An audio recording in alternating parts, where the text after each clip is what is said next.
Buenos días. Agradecer en primer lugar la asistencia de todos ustedes y por el interés que puedan mostrar por una jornada que entendemos que es el inicio de la cultura jurídica de la competencia con consumidores.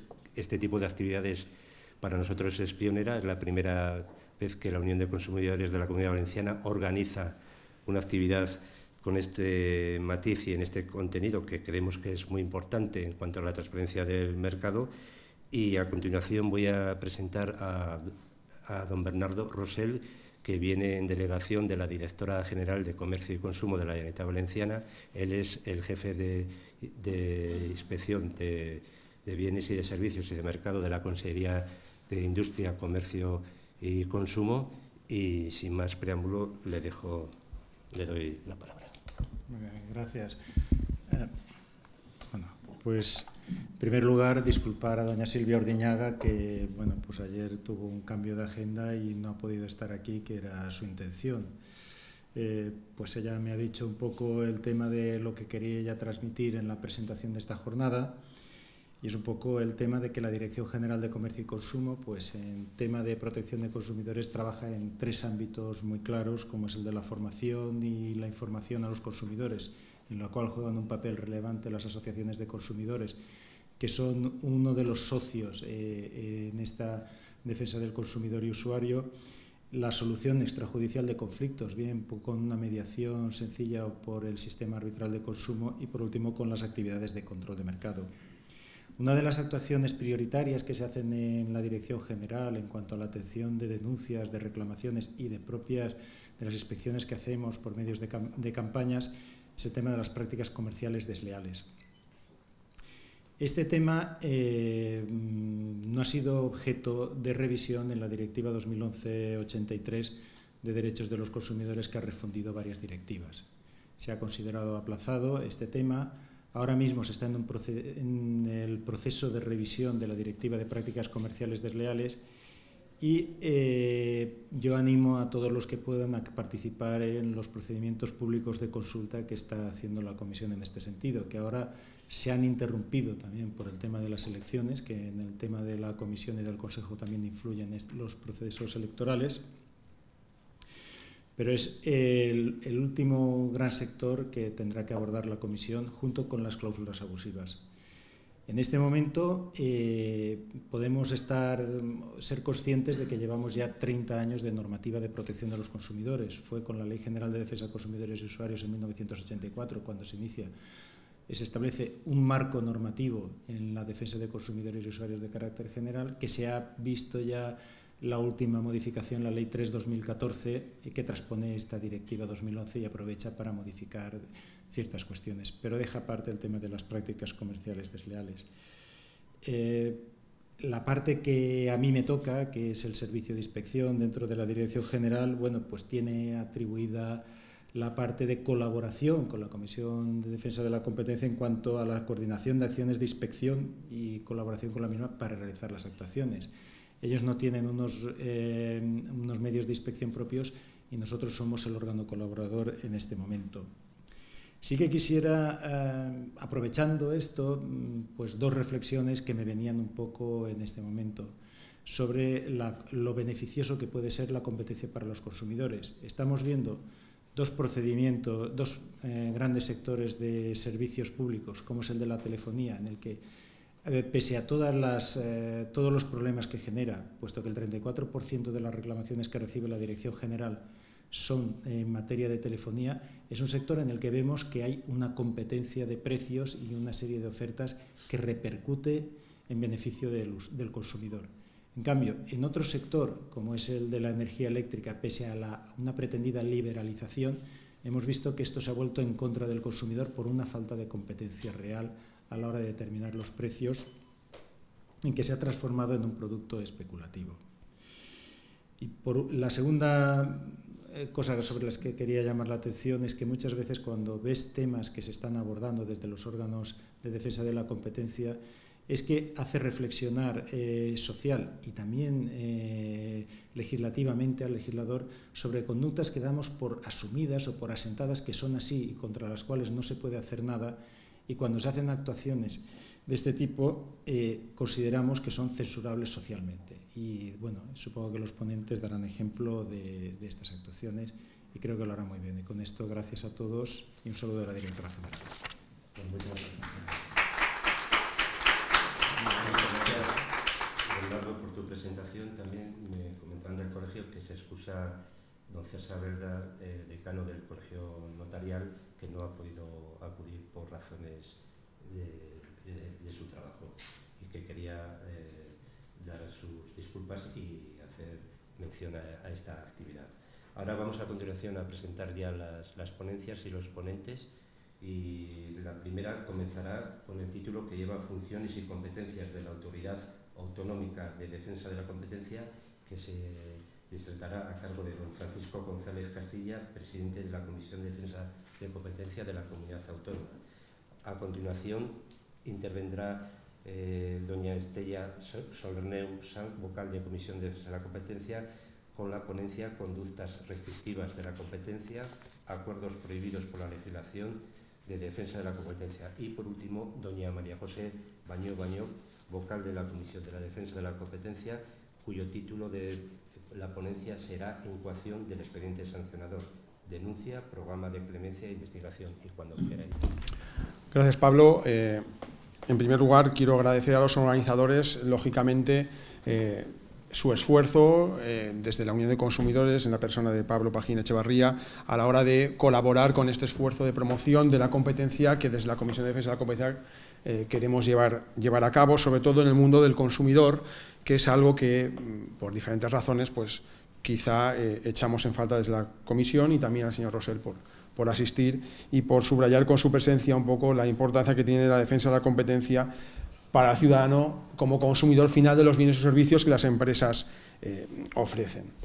Bien, en primer lugar quiero decirles que el tono, a pesar de que el título parece un poco aburrido, el tono quiere ser totalmente divulgativo y que tengamos un primer encuentro con los consumidores, con intentar transmitirles cómo la Comisión de Defensa de la Competencia puede ser una palanca, un instrumento más a la hora de defender los intereses de los ciudadanos, que a fin de cuentas somos todos consumidores.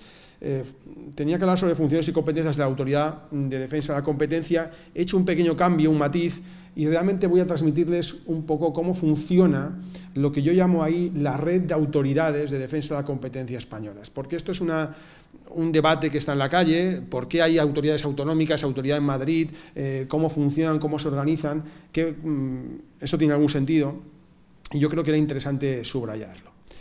Desde el 15 de mayo de 2012 soy presidente de la Comisión de Defensa de la Competencia de la Comunidad Valenciana, junto con quien me acompaña en la mesa, Estela Solerneu Sanz y María José Bañó, vocales del mismo órgano. Esta comisión, ¿para qué sirve?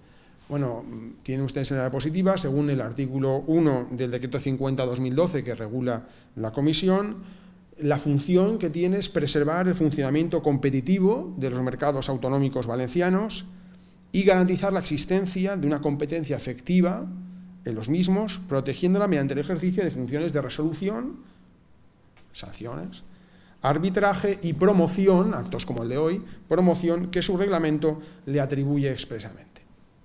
Luego, lo que hace la Comisión de Defensa de la Competencia es ejecutar las competencias que corresponde a la Comunidad Autónoma en materia de defensa de la competencia en el ámbito de la Comunidad Valenciana.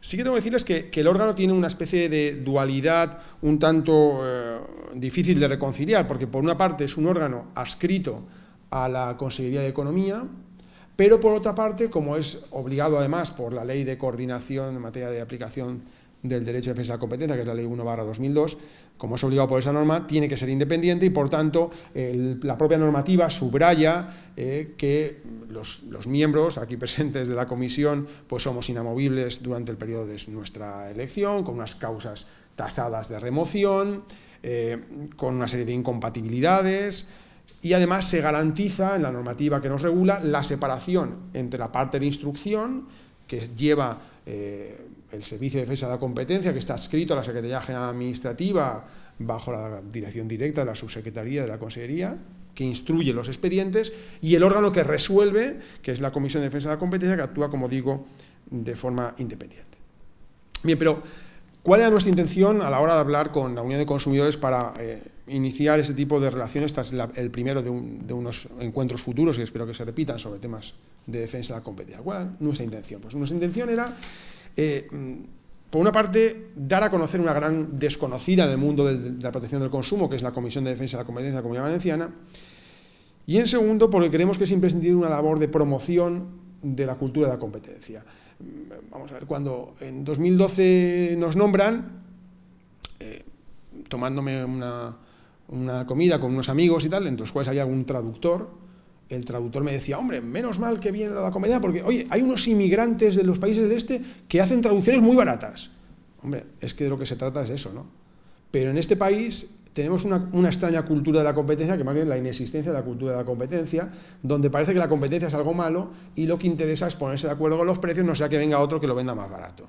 Luego yo creo que en toda la sociedad, no solamente en esta sala y en Valencia, sino en España en general, esta cultura hay que extenderla, porque incluso nos encontramos con actos de la administración, recuerdo hace unos meses el Banco de España, actos de la administración local, que son generadores de prácticas colusorias, de acuerdos de precios y que se asumen, antes lo decía el señor Rosell, como cosas que se hacen y que responden a esa falta de cultura competitiva en nuestro país.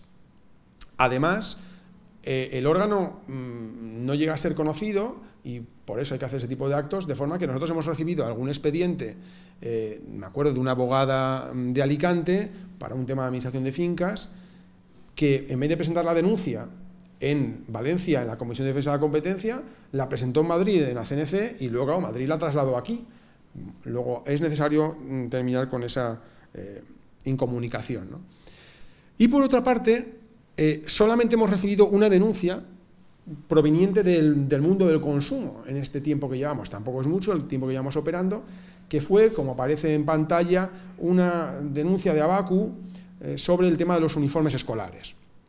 Bien, como refleja la noticia, la Asociación de Consumidores y Usuarios, Abacu, presentó una denuncia entendiendo que la imposición por parte de los colegios del lugar donde tenía que comprarse los uniformes escolares suponía un acuerdo restrictivo de la competencia, que suponía que los padres estaban pagando, aquí aparece el correspondiente recuadro de la noticia, están pagando más, por ejemplo, por jerseys o camisetas con el logo o escudo del colegio, 40 euros, cuando se pueden adquirir en el mercado otros de idénticas características por precios mucho más baratos.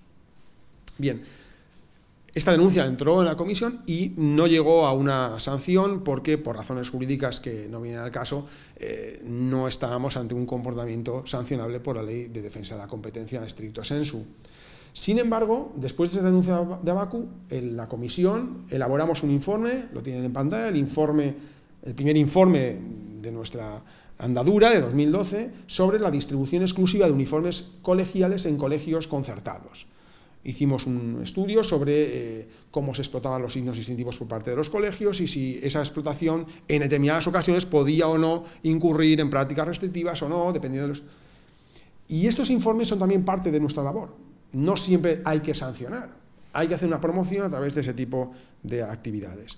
Después de ese informe hemos hecho otras muchas actividades, organizamos en 2013 unas jornadas sobre defensa de la competencia y política agroalimentaria, hace unos meses, bueno, el mes pasado, en abril, organizamos las 7ª jornadas de defensa de la competencia de España, aquí en Valencia, y un poco lo que queremos es que estas funciones que tenemos otorgadas por el decreto 50-2012, resolver procedimientos sancionadores, interesar la incoación de oficio de expedientes sancionadores, ejercer función consultiva, fiscalizar, impugnar normas administrativas de rango local, de rango de la comunidad autónoma, pues que vaya fluyendo esa comunicación con nuestros ciudadanos de la comunidad valenciana.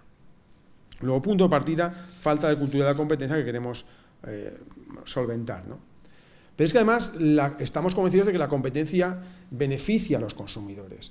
Muchas veces desde el mundo de las asociaciones de consumidores se ve como algo ajeno, están muy acostumbrados a la utilización de la normativa consumerista y menos a la defensa de la competencia. Pero es curioso que si uno ve la evolución del derecho de la competencia, cómo ha confluido en el mundo del consumo. En el derecho de la competencia tiene dos grandes ramas, aquellos que no sean expertos en el tema. Por una parte, la represión de las conductas desleales, lo que se llama derecho de la competencia desleal, y por otro lado, la defensa de la competencia. En sede de represión de la competencia desleal, el origen era claramente que los empresarios, los industriales, querían poder ejercitar acciones de daños y perjuicios y de cesación contra otros competidores que hicieran actos de denigración, actos de comparación, actos desleales en su actividad competencial. Y ese es el origen de la normativa desleal. Sin embargo, desde ese origen, la evolución ha sido a reconocer en ese ámbito de la competencia desleal la importancia que tienen los valores de los consumidores. Si uno se coge, no la normativa del siglo XIX inicial, sino se coge la ley actual, uno se encuentra con que nuestra ley de competencia desleal tiene un título, capítulo 3, prácticas comerciales con los consumidores y usuarios.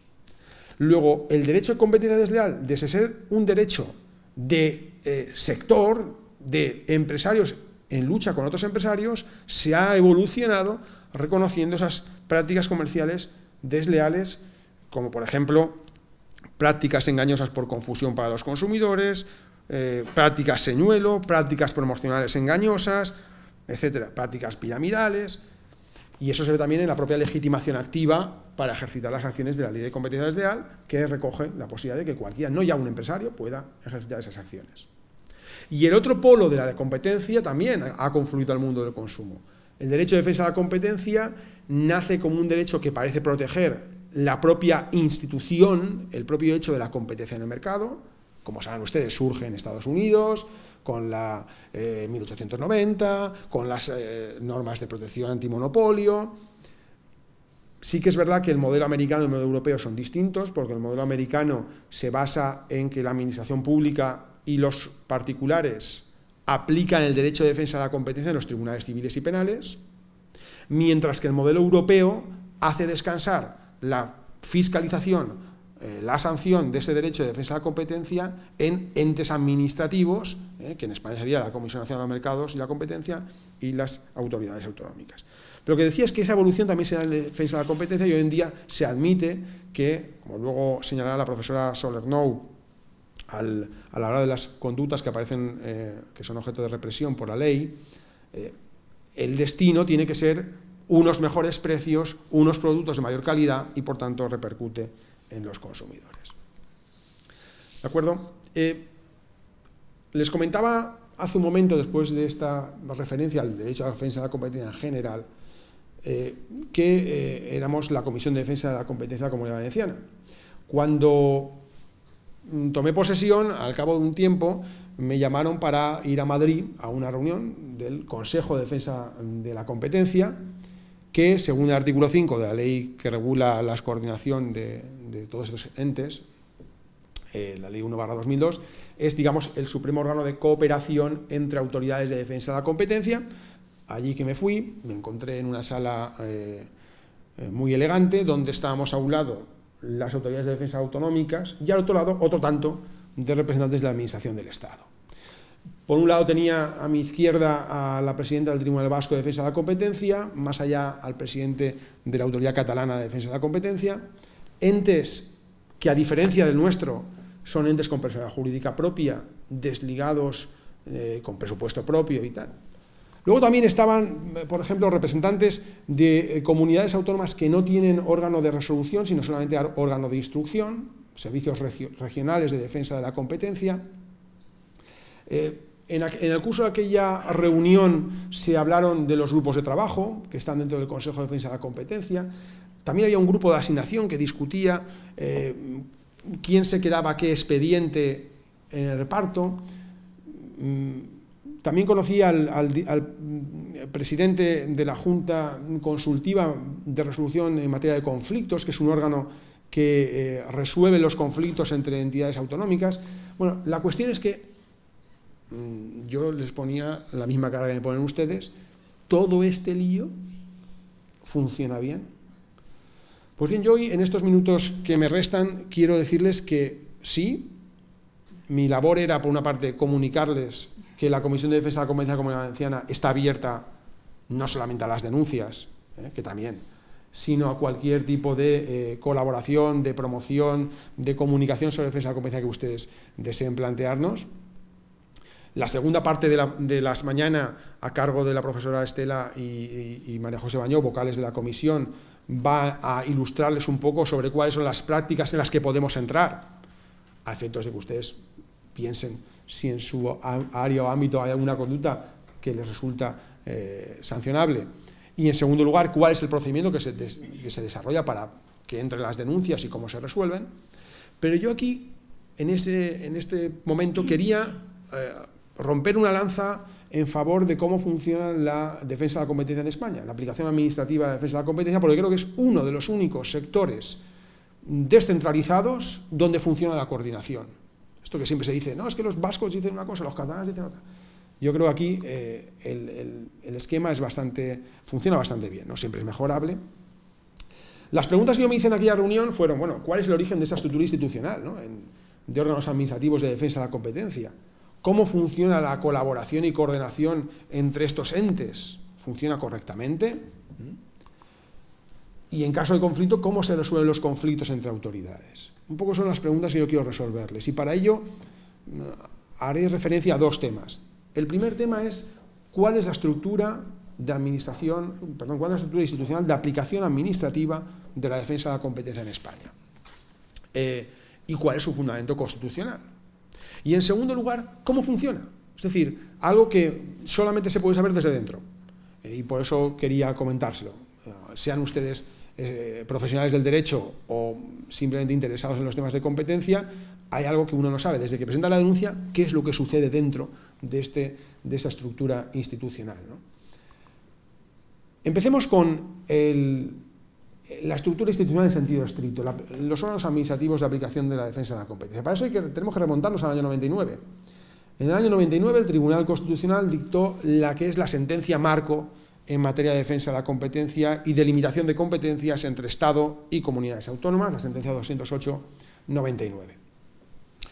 Posteriormente ha dictado otras. Por ejemplo, en la sentencia del Estatut se refiere al tema de concentraciones y abre la posibilidad de que los entes autonómicos puedan tener alguna competencia en materia de control de concentraciones. Bueno, pero esta es la sentencia madre. En aquel momento, ¿cuál era la situación española? Bueno, la situación española era que teníamos una ley de defensa de la competencia del año 89 que atribuía la competencia exclusiva al Estado español ante el silencio de la Constitución, porque en la Constitución no hay ningún artículo que diga, que atribuya la competencia en materia de defensa de la competencia, sobre el derecho de defensa de la competencia. Junto a eso nos encontrábamos con una serie de estatutos de autonomía que habían asumido por la vía de hecho competencia, bueno, por la vía de hecho no, por la vía de derecho, esos estatutos de autonomía, pero que habían asumido competencia en mercado interior y algunos de ellos se referían a la materia de defensa de la competencia, sin perjuicio de la disciplina básica que le deba corresponder al Estado en su caso. En esa situación, desde el gobierno catalán y vasco, se va al Constitucional porque se considera que la Ley de Defensa de la Competencia del año 89 invadía competencias autonómicas. Pues bien, no les voy a entrar en pormenores de detalle. La cuestión es que el Tribunal Constitucional, hace 15 años, señala los tres elementos esenciales de cómo se delimita esta materia entre el Estado y las comunidades autónomas. Primer punto, la legislación sobre defensa de la competencia es competencia exclusiva del Estado, materializada hoy en día en la Ley 15/2007 de defensa de la competencia. Luego, la norma que aplicamos es la misma, da igual que la aplique la Comisión de Defensa de la Competencia valenciana, que la aplique la CNMC o que la aplique la Autoridad Catalana. Es una única norma. Sin embargo, junto a esa competencia legislativa, la ejecución era compartida. Es decir, la competencia sobre la ejecución era compartida entre el Estado y las comunidades autónomas. El Constitucional dijo más o menos que, bueno, en principio, lo que afecte al ámbito territorial de la comunidad autónoma de que se trate, como afecta a su mercado interior, la normativa de defensa de la competencia tendrá que ser fiscalizada, tendrá que hacer los expedientes, tendrán que sancionar en su caso autoridades autonómicas de defensa de la competencia que se crearen. La competencia, cuando se diera en la repercusión económica de la práctica o acuerdo restrictivo, más allá de la comunidad autónoma sería objeto de aplicación por parte de los órganos del Estado.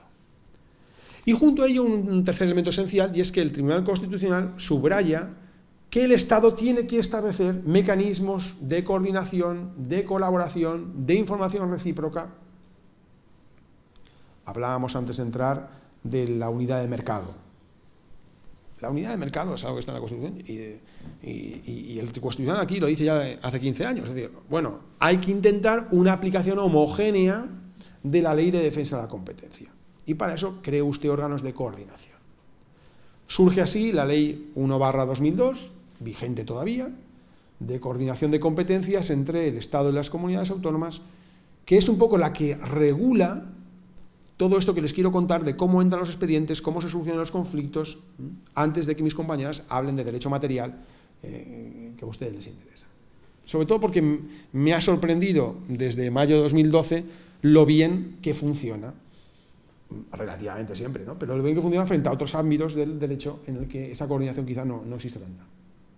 Bien, esta ley, ¿qué establece? Dos cosas. Primero, ¿cuál es el punto de conexión para que un expediente, por ejemplo, dos empresas que gestionan dos terminales de contenedores en el puerto de Valencia, pues un operador considera que esas dos empresas que están gestionando las dos terminales de contenedores se están poniendo de acuerdo en los precios? Entonces, bueno, esa denuncia, ¿cómo se sabe si corresponde a la Comunidad Valenciana? Hombre, es que es el puerto de Valencia, será de Valencia. Bueno, sí, pero es que es tráfico marítimo y por tanto excede la frontera de la comunidad autónoma. Bueno, pues entonces será de las autoridades españolas, ¿no? O incluso de las comunitarias. Luego, criterios de conexión. Y segundo, cómo se deben coordinar todas las autoridades administrativas que aplican este derecho, ¿no? Después de la Ley 1/2002, asistimos a la eclosión de órganos autonómicos de defensa de la competencia, Cataluña, País Vasco, y luego muchos más, Madrid, Comunidad Valenciana. Esta estructura que aparece en la diapositiva y que tendrán a su disposición a través del canal que tiene la Unión de Consumidores, la correspondiente presentación, muestra un esquema institucional variopinto. Es decir, hay comunidades autónomas que no tienen ningún órgano encargado de la defensa de la competencia. Unas de ellas tienen un acuerdo con la CNMC, con la Comisión Nacional de los Mercados y la Competencia, de forma que los asuntos a lo mejor los reciben en la consejería que corresponda, los tramitan y los envían para su resolución a la CNMC. Otras ni siquiera tienen ese convenio. Luego hay otras que tienen un ente propio, bien con estructura única, País Vasco, Galicia, Cataluña, bien con estructura dual, como es el caso de Valencia, donde tenemos una comisión independiente y unos órganos funcionarios de la Consejería de Economía, etcétera, etcétera. Bien, pero lo que quiero marcarles es precisamente que esto no es malo, sino que es muy bueno.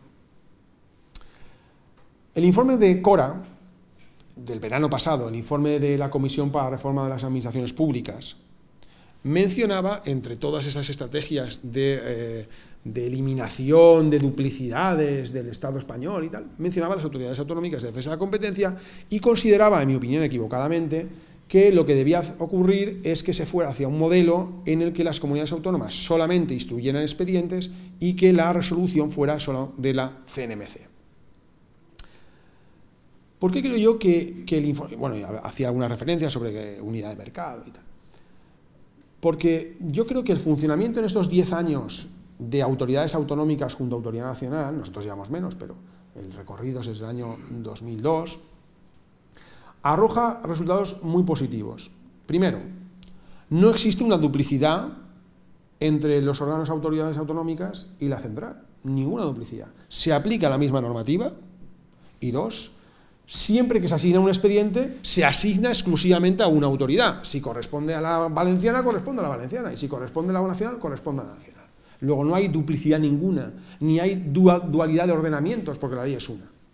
Y sin embargo, en estos 10 años se ha multiplicado exponencialmente el número de expedientes que las autoridades españolas de defensa de la competencia llevan a cabo. Les doy un dato. En los últimos 5 años ha habido 85 expedientes que han sido asignados a las autoridades autonómicas. 85 expedientes que, si no hubieran resuelto las autoridades autonómicas, hubiera tenido que resolverlas la Comisión entonces Nacional de la Competencia. Mayor carga de trabajo, y uno ve que en las estadísticas el número de expedientes conocidos por España en su conjunto ha incrementado en los últimos 5 años, ya digo, de forma exponencial. Porque hay expedientes que son importantes para nosotros, pero que no tienen repercusión nacional.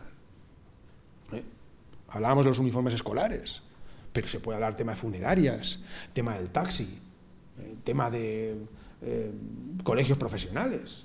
Que haya un acuerdo de un colegio profesional, iba a decir de notarios, ya que estábamos aquí, ¿no?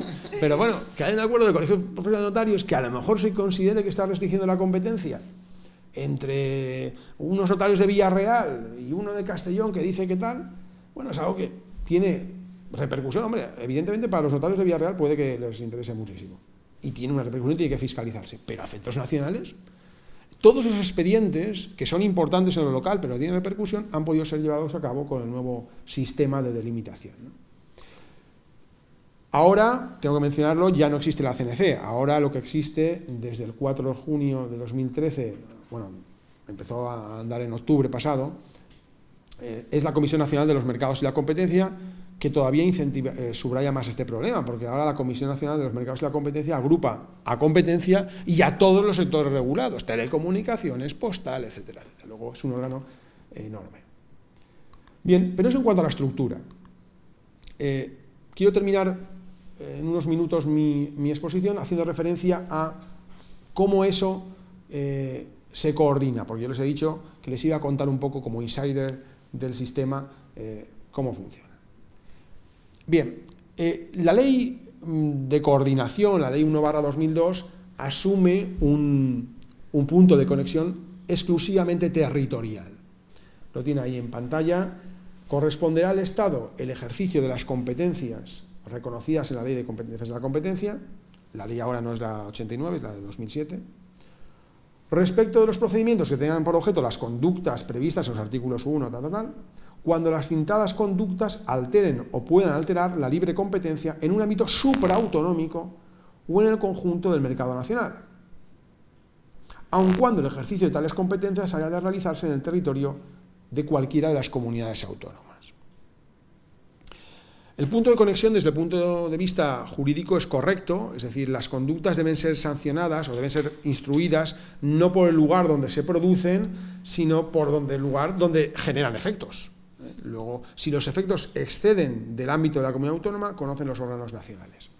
Sí que es verdad que se ha hablado de un posible vaciamiento de la competencia autonómica en la medida en que se dice, hombre, en 2014 es difícil que yo me encuentre un acuerdo colusorio entre empresarios que sea relevante, que no tenga una repercusión supraautonómica. Sí. ¿Qué significa lo de la supresión, lo de la influencia supraautonómica? Cualquier influencia. Yo creo que ahí la ley es un tanto reduccionista. Es decir, ¿qué pasa? Si, por ejemplo, unos distribuidores de saneamiento valencianos, es decir, aquellos que venden a los fontaneros o a las empresas que instalan saneamiento en nuestras casas cuando hacemos reformas, si estos distribuidores de saneamiento se ponen de acuerdo, por ejemplo, en los descuentos que van a aplicar a esos minoristas, bueno, oye, de Junkers no bajamos del 10% de descuento, y de otra marca de sanitarios, tanto. Bueno, si esos distribuidores venden a un minorista que está en Cuenca, ¿ya eso es una repercusión supraautonómica? Literalmente sí, porque ya se excede pero yo creo que relevantemente no. Ahí se está discutiendo en la actualidad sobre si cabe una reinterpretación que valore qué efecto se produce. Y esto lo plantea la sentencia del Tribunal Constitucional del año 2012, que tenían ahí en pantalla, que es la única sentencia del Tribunal Constitucional que se ha pronunciado sobre un tema de conflicto de competencias entre autoridades, en este caso la madrileña y la Comisión Nacional de la Competencia. El asunto era la estación sur de autobuses de Madrid. Entonces, un operador que opera una línea de autobuses Lisboa-Madrid-París, solicita tener un acceso de venta al público de los billetes en la estación sur de Madrid, que consistía pues, en un pequeño local con una línea telefónica, y se le deniega. Entonces él presenta, porque se le deniega, mientras que a otros competidores suyos, de otras empresas de gestión de autobuses, sí que se les había dado, cuando incluso decía que él que habían presentado los papeles posteriormente y tal. Entonces, bueno, la autoridad madrileña considera que eso lo corresponde decidir a la Autoridad de Defensa de la Competencia de Madrid y la CNC considera que es un tema nacional.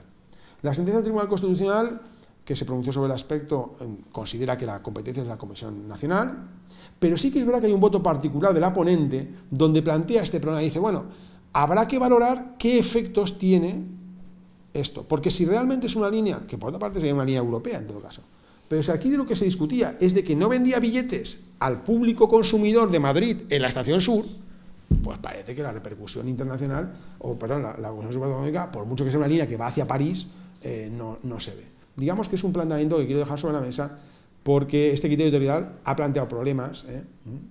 De hecho, no siempre se ha hecho una lectura literal, ha habido asuntos, por hablar de nosotros, ha habido asuntos que hemos conocido en la Comisión Valenciana, por ejemplo, de la Asociación de Diseñadores de la Comunidad Valenciana, que era un asunto donde había un acuerdo sobre honorarios del colegio, pero que era un acuerdo sobre honorarios que había sido divulgado en España, y de hecho las noticias llegaban de otras comunidades autónomas que cuando se les había inspeccionado o se les había instruido, habían dicho, no, pero si este libro, esto es de los valencianos.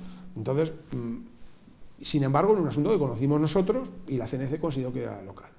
En un tema de distribuido de saneamientos, tal y como se lo he contado, porque había uno de los operadores minoristas de otra provincia, se consideró que era un tema nacional. Luego esto hay que discutirlo, ¿no? Hay dos casos que no quiero comentarles más en detalle porque no quiero ocupar mucho más tiempo del que me ha sido dado. Casos difíciles, infraestructuras de transporte. Siempre que hay una infraestructura de transporte hay un problema de asignación. Estaciones de autobuses, de trenes, puertos. Hace pocos meses tuvimos una resolución importantísima para Valencia, en el puerto de Valencia, que no resolvimos nosotros, resolvió la Comisión Nacional, nosotros sí que hicimos un informe preceptivo sobre el tema. Claro, ahí hay una posibilidad que se ha experimentado en un asunto, en el caso Sintravi, en la Comunidad Autónoma Vasca, y es que puede ocurrir que un expediente pueda ser visto por dos autoridades, porque puede haber temas que sean puramente locales y temas que sean de repercusión nacional. Bien.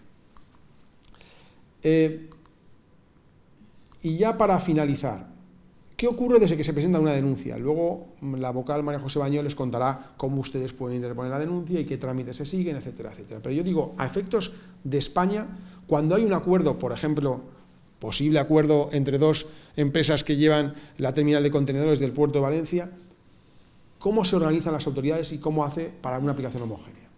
Bien, primero hay una fase que es de asignación. Ahí hay una información recíproca y de comunicación de información que funciona de forma telemática y funciona muy bien a través de un programa de un sistema que se llama CIRCA, la red CIRCA. De forma que si ustedes presentan una denuncia en el servicio valenciano, escanean el expediente y entonces envían el expediente con la nota que acompaña y con la propuesta de quién se tiene que quedar el asunto a la red CIRCA. Y lo mismo hace la Comisión Nacional cuando llegan los asuntos que pueden atender a una conducta valenciana, ¿no? Por ejemplo, una abogada de Alicante que considera que ha habido un movimiento dentro del Colegio de Administradores de Fincas, pues que no le parece correcto. Se hace ese sistema de asignación que queda reservado para las partes. Yo no sé aquí si el público es más profesional o más de consumidores. Si para los que sean abogados o del mundo del derecho, esto ciertamente nos plantearía un cierto problema desde el punto de vista de las partes, porque claro, las partes no tienen acceso al procedimiento de asignación. Bueno, si alguno interesado me quiere preguntar por qué, yo creo que es un tema discutible, pero bueno, se trata así, es decir, aparece como pieza separada en el expediente, porque se considera que este debate interno entre autoridades no afecta al derecho de defensa de las partes, porque las partes pueden esgrimir lo que quieran ante cualquiera de las autoridades que conozcan del asunto, el derecho es el mismo y que por tanto se considera que no viola ningún derecho de defensa. Si hay un conflicto, por ejemplo, en el caso de la Estación Sur de Autobuses de Madrid, se reúne lo que se llama la Junta Consultiva en materia de conflictos, que es una junta que funciona ad hoc, es decir, no es un órgano institucional que está siempre en funcionamiento.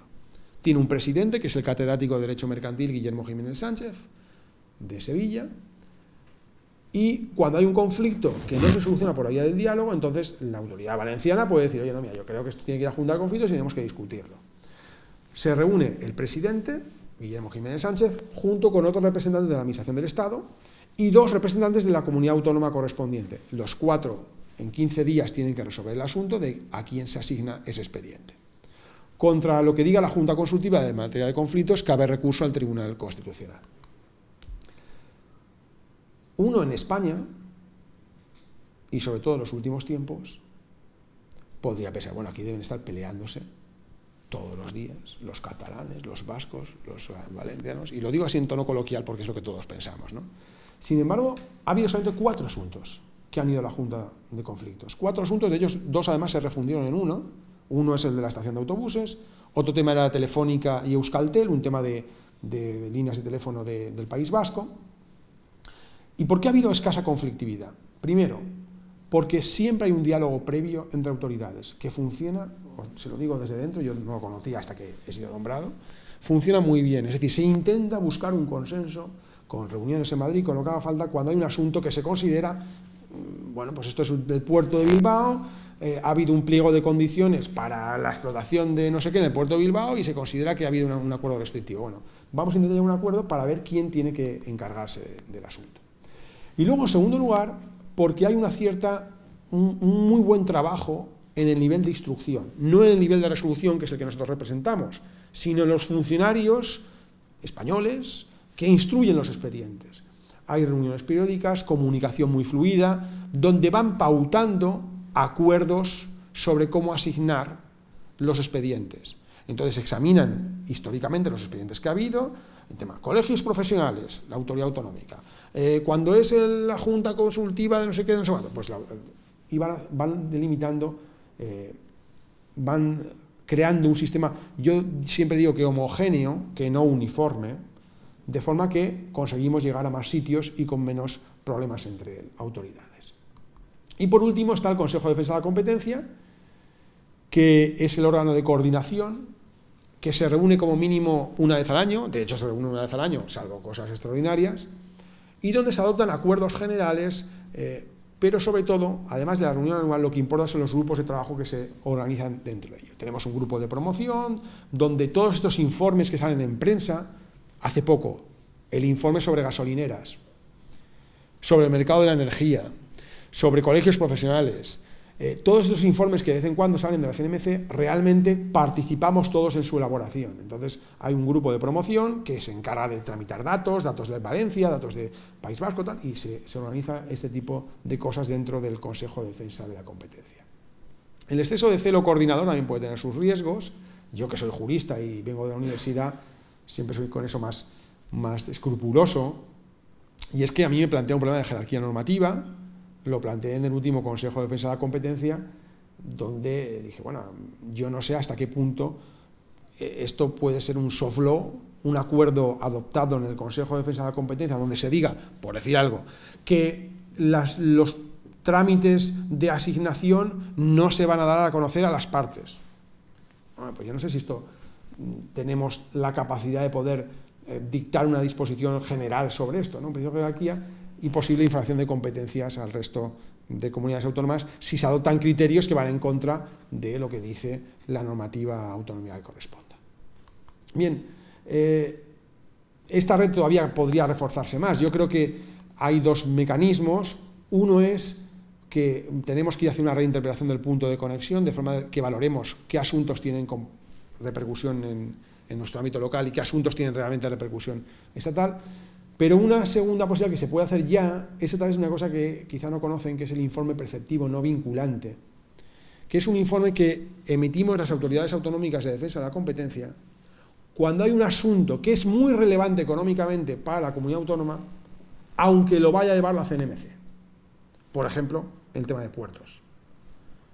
En el expediente del Puerto de Valencia, la CNMC no porque quiere, sino porque la ley le impone, tiene que pedir un informe preceptivo a la Autoridad de Defensa de la Competencia de la Comunidad Valenciana sobre determinados asuntos, porque esa actividad económica tiene una repercusión muy clara en la comunidad correspondiente, ¿no? Esa vía quizás sería también una vía para que desde las autoridades autonómicas se vaya buscando una mayor cohesión de opiniones en el mundo de la aplicación de defensa de la competencia. Y sin más, les termino de darle un poco esta discusión, que quizá a algunos no era lo que se esperaba encontrar, pero vuelvo al principio de mi exposición. Mi idea primera es que sepan que las puertas de la Comisión de Defensa de la Competencia están abiertas, que nos parece relevante que haya más denuncias que provengan del mundo del consumidor. Luego hablarán de ello mis compañeras, pero creo que es necesario que el consumidor vea que si le imponen no sé qué cosa, o si las tarifas de móvil son así o asá, esto tiene una faceta importante en el mundo de la competencia y por tanto estamos abiertos a ustedes. Y luego la segunda idea que quería transmitirles es que hay una aplicación administrativa descentralizada, pero que funciona realmente con un nivel de coordinación importante. De hecho, si ustedes tienen una denuncia por una actividad colusoria de competidores, en el caso que representen un interés empresarial, o de cárteles, o de abuso de posición de dominio, o son consumidores que consideran que pues, hay prácticas como la de los colegios, la de los uniformes colegiales que les parecen sancionables, la denuncia la pueden presentar, luego María José hablará del tema, en la Consellería de Economía, independientemente de que luego el asunto pueda tener repercusión nacional, porque entrará en ese proceso de asignación que les he comentado. Todo pasa a la red CIRCA y entonces se decide qué autoridad española tiene que conocer. Muchas gracias. Yo me sumo a los agradecimientos que el presidente de la Comisión de Defensa de la Competencia de la Comunidad Valenciana inicialmente ha mostrado, y voy a entrar directamente en el tema de derecho de fondo, digamos, ¿no? En el fondo, las cuestiones sobre qué conductas son restrictivas de la libre competencia en general, y en realidad la idea básica sería que ustedes al salir de aquí tuvieran 4 preguntas más o menos bien resueltas en su cabeza.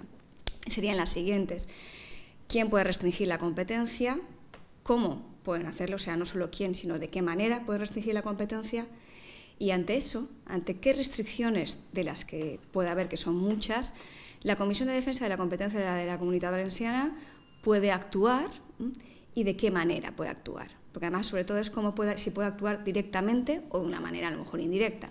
Porque en un momento verán que, por ejemplo, los temas de ayudas públicas es un tema que suele ser bastante espinoso y que interesa muchísimo por regla general, pero la Comunidad Valenciana, bueno, mejor dicho, la Comunidad Valenciana, la Comisión Valenciana no tiene potestad sancionadora, y ello no impide que se puedan elaborar informes relacionados, pero evidentemente no es una actuación directa en ese sentido. ¿Quién puede restringir la competencia? Parece, o siempre se ha hablado del derecho a la competencia como que tienen que ser pues, los empresarios, ¿no?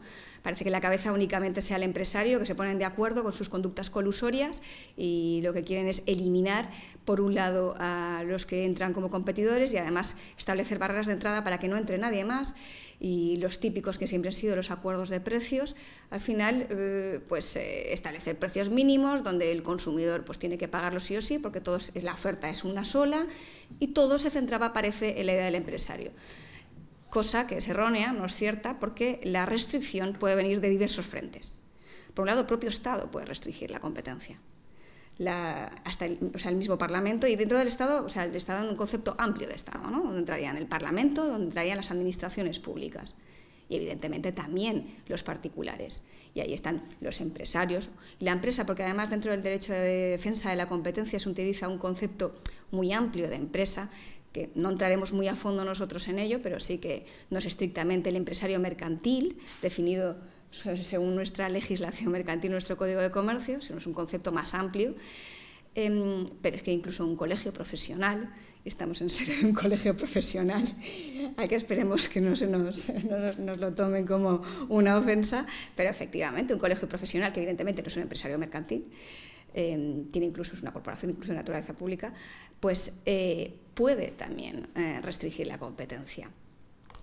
¿Cómo pueden restringir la competencia todos estos diferentes sujetos? Porque hemos visto que son de muy diversa naturaleza. Bueno, pues el Estado lo puede realizar mediante la regulación o mediante las ayudas públicas. Veremos como mediante la regulación porque puede establecer con sus normas de acceso, por ejemplo, a una determinada profesión, que haya unas limitaciones. No todo el mundo pueda abrir un despacho de abogados, evidentemente. Ello no quiere decir necesariamente que las restricciones que se establezcan vía regulación, vía normativa, sean ilícitas, sean inconstitucionales porque vulneren la libertad de empresa. En unos casos están justificadas, en otros casos a lo mejor es más difícil su justificación o por lo menos discutible. También mediante la concesión de ayudas públicas se puede restringir la competencia porque estamos otorgando o se están otorgando ventajas económicas que se resuelven en ventajas competitivas para los que perciben esa ayuda pública. ¿Significa ello que son siempre ilícitas? Evidentemente no, porque todos somos conscientes, imagino que asociaciones de consumidores reciben también ayudas públicas y muchos otros sujetos, pero bueno, hay una determinada regulación, un determinado régimen que puede justificar la existencia de la ayuda y en el caso de que no estuviera justificada sí que sería ilícita. Por otro lado, los particulares, los que hablábamos de las empresas, los colegios profesionales, ¿cómo pueden restringirlo? Las tres típicas conductas que siempre en las que se centran son los cárteles. Bueno, en realidad no solo cárteles, veremos, porque los cárteles son fijaciones de precios, de reparto de mercado, pero conductas colusorias, en términos generales, diríamos, abusos de posición dominante y actos de competencia desleal. Y evidentemente estas tres conductas son ilícitas, lo cual a priori. Luego ya veremos que vamos a ver si hay algunos matices que conforme entremos en materia se podrán observar. Bien, ¿cómo reacciona el derecho ante estos ataques a la libre competencia? Tenemos tres frentes, por decirlo de alguna manera. Por un lado, ahí ven el artículo 53.1 de la Constitución española y el 52 de la Carta Europea de Derechos Fundamentales, que es una Carta de Derechos Fundamentales en la Unión Europea, en la sede de la Unión Europea, que en realidad lo que está es mandando el mensaje y la orden de que el Estado, cuando regule, cuando norme, no puede establecer restricciones de acceso al mercado vulnerando la libertad de empresa. Y hay unas determinadas pautas de en qué casos la regulación por parte del Estado puede suponer una restricción que no esté justificada, porque evidentemente la libertad de empresa no es absoluta, es un derecho fundamental, no es absoluto, puede ser limitado, pero en primer lugar tiene que estar limitado por una razón de interés general y no solo eso, porque por razones de interés general podemos justificar muchas cosas, pero a lo mejor la medida es desproporcionada o discriminatoria. Entonces, ese es uno de los primeros frentes o uno de los primeros instrumentos que tenemos o que el derecho utiliza para decir, Estado, usted no puede restringir la competencia. ¿Qué otros instrumentos tenemos? El derecho de defensa de la competencia, derecho antitrust, que se ha dicho en muchas ocasiones, que yo tengo mucha costumbre de utilizar para distinguirlo, sobre todo con nuestros estudiantes, a veces también con la competencia desleal, porque defensa de la competencia desleal son dos leyes diferentes y la gente acaba confundiéndolas, pero bueno, tenemos una ley de defensa de la competencia, que es el derecho antitrust, y la ley de competencia desleal.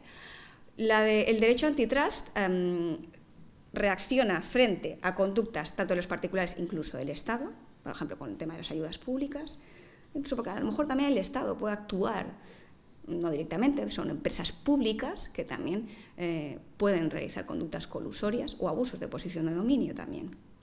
Y el derecho de la competencia desleal, por último, que sí que son las conductas que realizan particulares. En realidad, este conglomerado de normativa que tenemos, bueno, tampoco es tan extensa, no hay tanta norma, pero digamos como estos tres grupos, y sobre todo los dos últimos, clásicamente se ha hablado de ellos con que el derecho antitrust es la vertiente institucional de la libre competencia, de la defensa de la competencia, y el derecho de competencia desleal sería la vertiente jurídico-privada. Como previamente les ha comentado el presidente de la Comisión, claro, tradicionalmente esto se ha visto como mucho más claro porque, o históricamente, ¿por qué? Porque, por un lado, el derecho antitrust ha sido aplicado exclusivamente, al menos así en el continente europeo, por las autoridades de control, digamos, de naturaleza más parecida administrativa, y por otro lado la competencia desleal ha sido tradicionalmente competencia de los juzgados ordinarios. Bueno, bien es cierto que eso se ha diluido incluso un poco porque nuestros juzgados de lo mercantil también tienen incluso competencia actualmente para aplicar el derecho antitrust, la ley de defensa de la competencia concretamente, ¿no? Con todo ello, en realidad, lo que hay que ver es que por más que una tenga un protagonismo más institucional y la otra parece que sea más cercana a lo que ustedes relacionarían con el propio consumidor, que es la vertiente jurídico-privada, las dos tienen un único fundamento y un mismo bien jurídico protegido, la competencia. Las dos buscan proteger la libre competencia. Todo eso al consumidor, ¿cómo le llega? No es ajeno a todo ello.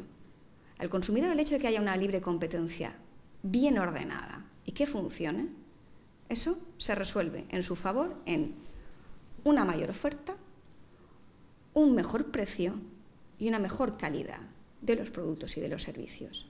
Con lo cual son primeros y últimos, todo, se benefician. No únicamente esa idea que siempre teníamos, parecía gremial, entre que no, que son los empresarios el que quiere acceder. Cuidado, si reducimos la oferta, cuantos menos haya, no esto sí en todos los casos, pero si reducimos muchísimo la oferta o se nos queda uno solo, claro, si tiene un monopolio, siquiera de facto, va a tener pues mucha más capacidad de maniobra para subir los precios y al final es el consumidor quien los paga de su bolsillo, el que está atacado.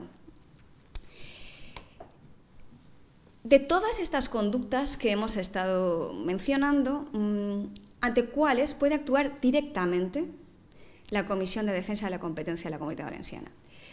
Pues ante algunas de las restricciones normativas, vamos a ver, algunas de ellas, efectivamente, cuando el Estado regula, ¿podemos nosotros, la Comisión Autonómica, realizar algo? En algunos casos sí. Y ante las prácticas que están prohibidas por la Ley de Defensa de la Competencia.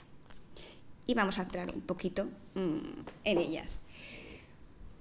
Respecto a las restricciones normativas, la Comisión Autonómica tiene competencia, está legitimada para interponer recursos ante los juzgados contencioso administrativo, pero, cuidado, no puede ser cualquier norma, sino actos administrativos y normas generales de rango inferior a la ley. Estamos hablando de reglamentos autonómicos, estamos hablando incluso de ordenanzas municipales. Piensen ustedes que a lo mejor, pues no sé, para cualquier actividad en un determinado municipio, el ayuntamiento emite o dicta una orden municipal que puede estar restringiendo la competencia de determinados profesionales, por ejemplo. Bueno, pues sí se nos llega el conocimiento, porque no podemos conocer toda la normativa que se aprueba por todos los municipios de esta comunidad, pero si a lo mejor a través de los propios consumidores nos llega esa información, la Comisión puede actuar. Evidentemente, no tienen que estar justificadas, porque no quiere decir que la restricción necesariamente sea ilícita, como les dije inicialmente, sino que no tiene que estar justificada, o en el caso, por una razón de interés general, o en el caso de estarlo, porque a veces puede estarlo, que no sea, o que sea desproporcionada, si es desproporcionada o discriminatoria. Bueno, para eso hay unos test técnicos al efecto, que quizá no entraremos en ello por no excedernos demasiado, pero que sepan que estamos evidentemente condicionados por eso. O sea, solo tiene sentido si es o sea, no tiene sentido si es desproporcionada, pero si hay una razón de interés general que lo justifique y la medida es proporcionada, pues adelante. Respecto de las restricciones de la Ley de Defensa de la Competencia, las tres conductas clásicas, que son las colusorias, el abuso de posición dominante y el falseamiento de la competencia por actos desleales, en esos casos la Comisión Autonómica tiene competencia, tiene potestad sancionadora. ¿En qué consiste cada una de estas prácticas? Bueno, las conductas colusorias. Imagino que ustedes habrán oído muchísimo hablar de los acuerdos de precios. Esos son los clásicos, los más fáciles, incluso el reparto de mercado. Los acuerdos de precios que han afectado muchísimo a los consumidores, pues ha sido en ocasiones los acuerdos de compañías aéreas, y claro, a la hora los billetes de avión, con lo complicado que está de viajar y con lo cara que está la vida, ya solo nos faltaba que las compañías aéreas se pusieran de acuerdo para poner precios mínimos. O incluso las grandes petroleras para la venta de, pues eso, del petróleo, que a través, aunque no llegue directamente, o sea, inicialmente al consumidor, acaba repercutiendo evidentemente en el consumidor, que es el que utiliza la gasolina y el gasóleo y demás. Tienen que tener en cuenta que en el caso de conductas colusorias se trata de una concertación, es decir, tiene que haber una pluralidad de sujetos. No es un único sujeto el que unilateralmente realiza la conducta. No, aquí estamos hablando de que más de un sujeto lleguen a un acuerdo para falsear la competencia, para restringirla, para limitarla. La Ley de Defensa de la Competencia, que es el artículo 1, donde recoge la prohibición de las conductas colusorias, recoge o tipifica, por decirlo de alguna manera, aunque no es una lista cerrada, toda una serie de conductas concretas. Yo simplemente les anuncio unas pocas, les muestro algunas de ellas y pretendo ponerles algún ejemplo para que se vea más directamente, e incluso que se vea más directamente de cara al consumidor.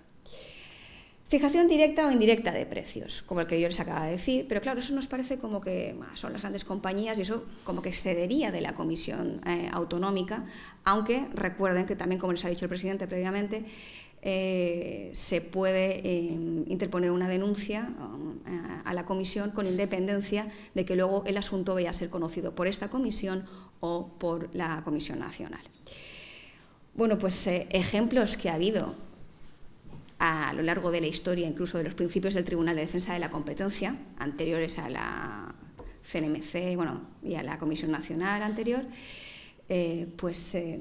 tarifas de autoescuelas, que eso sí que directamente ya también es el consumidor.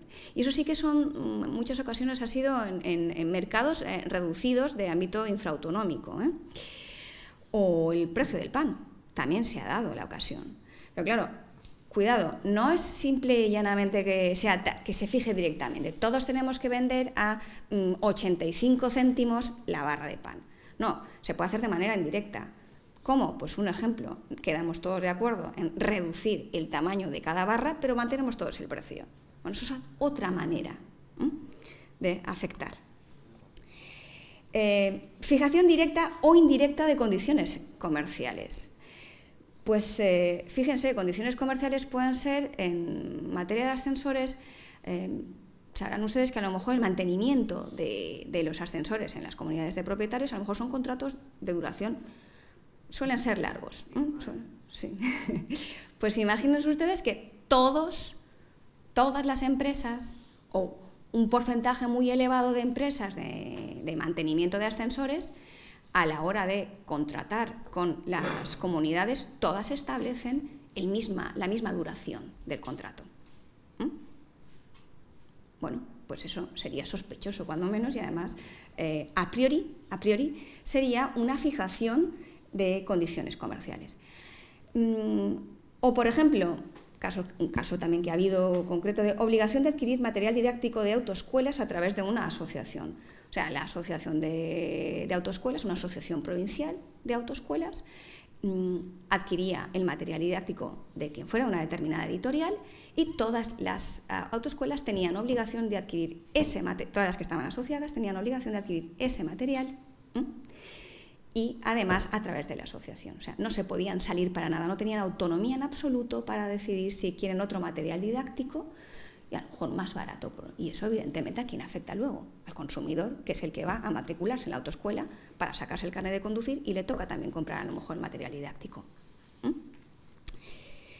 Sí les digo que es interesante prestar una especial atención a las condiciones generales de la contratación porque las condiciones generales de la contratación en muchas ocasiones son bastante uniformes entre distintos empresarios, por sectores básicamente, ¿no?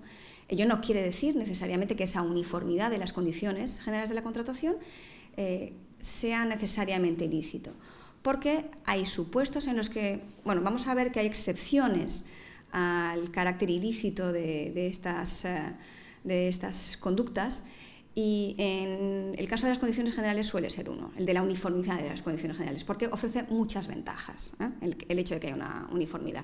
Digo como ventaja, por ejemplo, el hecho de que tratándose de una contratación en masa, que se utilizan estas condiciones para la contratación en masa, pues que no haya que andando a negociar individualmente, porque no se puede negociar individualmente cada una de las pequeñas cláusulas, cada una de las pequeñas condiciones del consumidor, con el consumidor. Y al final, ¿qué hace? Pues el empresario redacta inicialmente, ya las prepara, y a lo mejor pues todo el sector tiene las mismas. Bueno, pues eso puede abaratar incluso los costes en temas de negociación, y eso repercute también en beneficio del consumidor. Pero cuidado, porque dentro de ellas puede haber condiciones que estén afectando, por ejemplo, el precio. Entonces, en esos casos, habrá que estar bastante atentos. Otros casos, otros ejemplos, reparto de mercado. Yo siempre recuerdo cuando la primera vez que fui a Argentina, que me sorprendía mucho, me decía, bueno, no, es que aquí es que aquí estos servicios no lo presta esta empresa. ¿Y por qué? No, es que estas tienes para la zona norte de Argentina, nosotros tenemos la zona sur, cada uno lo suyo. Claro, al final, al repartirse el mercado, uno adquiere muchísima fuerza y puede imponer unos precios que pueden resultar excesivos, nada equitativos, y ¿quién sale perjudicado? El consumidor. Ha habido casos, tenemos un caso de empresas no estoy diciendo únicamente aquí, en la Comunidad Valenciana, estoy hablando de todo el territorio español o incluso dentro de la Unión Europea, en otros países. Pero es el mismo, o sea, el fondo es exactamente el mismo, da igual donde se dé la conducta. Distintas empresas de ambulancias se constituyeron en una determinada provincia, constituyeron una UTE, y la verdad es que la finalidad de esta UTE, de esta unidad temporal de empresa, ¿cuál era? Es decir, tú vas para estos pueblos y tú vas para otros pueblos y tú vas para el sur de la provincia. Y al final, eso evidentemente es un caso flagrante de reparto de mercado y además fue sancionado. Pero mucho cuidado. Hay más, ya les he comentado que hay más conductas, dentro de esa conducta hay más ejemplos, pero simplemente les anuncio alguno de ellos. Pero mucha atención porque caben excepciones. No es siempre que hay un acuerdo en tal sentido necesariamente ya es ilícito. No, hay excepciones y además 3 clases de excepciones. Como pueden ustedes ver en la diapositiva, tenemos los acuerdos de menor importancia. Hay conductas que están exentas por la ley directamente. Viene una ley y dice, no se aplica el artículo 1 de la Ley de Defensa de la Competencia. Y hay exenciones siempre y cuando se cumplan determinados requisitos. Vamos a verlas un poco cada una de ellas. Bueno, respecto a los acuerdos de menor importancia, la clave está en que, en principio, para que podamos hablar de una restricción de la competencia que sea grave para el mercado, tiene que tener realmente una incidencia en el mercado. Y dice uno, no, simplemente 2 acuerdos entre 2 pequeñitos empresarios en una esquinita de, no sé, el Rincón de Trefacio, en Zamora, pues eso parece como que no tiene relevancia y no daña realmente al mercado. ¿Quién dice que o cómo definimos cuándo, a partir de cuándo afecta al mercado de manera sensible, cuándo no afecta al mercado de manera sensible? Bueno, en estos momentos tenemos unas pautas, porque el reglamento de defensa de la ley que desarrolla la Ley de Defensa de la Competencia sí que establece unos porcentajes de las cuotas de mercado de las empresas que participan. A partir de ahí se podrá considerar que no es de minimis y por tanto sí que puede incidir, y si está por debajo de esas cuotas de mercado, la suma de los volúmenes de negocios y demás, para eso son estudios económicos de estas empresas, por debajo se entiende que no hay una afectación sensible del mercado, pero hay determinadas conductas que a pesar de eso da igual.